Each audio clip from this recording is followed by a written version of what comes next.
अस्सलाम वालेकुम नाजरीन, आप देख रहे हैं KTV HD न्यूज़ और मैं हूं आपके साथ नीलम नवाब। आइए चलते हैं आज की इलाकाई खबरों की तरफ।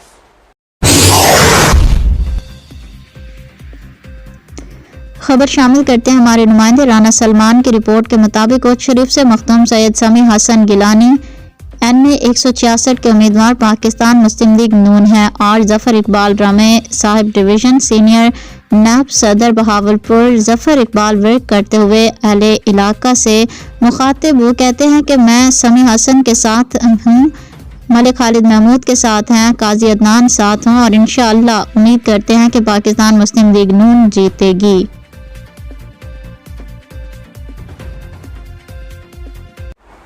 नाजरीन, मजीद खबरों और अपडेट्स के लिए देखते रहिए KTV HD न्यूज़ पाकिस्तान।